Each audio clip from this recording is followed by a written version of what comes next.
Hi everybody, this technique topic features our basic conducting patterns in 2, in 3, and in 4.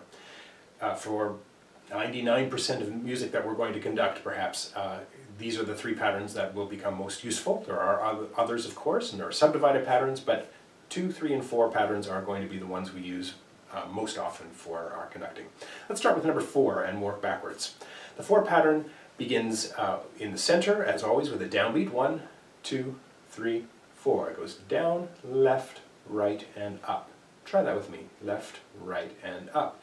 Down, left, right, and up. Down, left, right, and up. As we conduct, we want to get to the point where our right hand is able to do this pattern without even having to think about it. So as I'm doing now, you could practice this by having a conversation with somebody, maybe a roommate or somebody you live with, or you can talk on the phone while you're doing a 4 pattern, and just make sure that it is not being interrupted by your train of thought. It can just keep going without being interrupted at all. That's how you know that these patterns are becoming very ingrained into your body, that you can do them without having to think about it. Next we're going to do the 3 pattern. The 3 pattern is just like the 4 pattern, only has 3 beats, of course, and it's going to go straight down, to the right, and then up. Down, right, up. 1, 2, 3. 1, 2, 3. 1, 2, 3. And again, we want to be able to have a conversation while conducting these patterns and not have to think about what the right hand is doing. It just keeps going and keeps good time and tempo.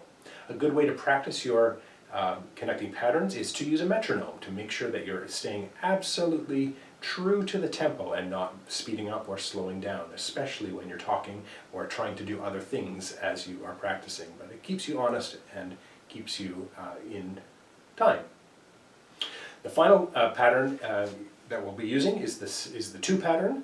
And again, it works. The downbeat of the 2 pattern works a little bit differently because if you go straight down, then you have to go straight back up with the 2 pattern. So the downbeat actually has a little flick outwards at the end. 1, 2, 1, 2, 1, 2, 1, 2, 1, 2.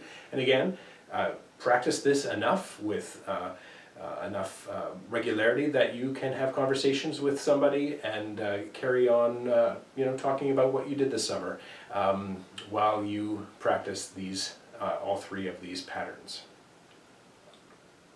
So the 2, the 3, and the 4. Introducing a word that we're going to use a fair bit is the word ictus. And ictus is the point at which the beat actually takes place. So 1, 2, 3, 4. The point at which your finger, your hand, your baton changes direction, moving from one beat to the next. And we want to be able to have a very clean and clear and crisp ictus so that the musicians who are watching you are able to follow and read what you are asking of them.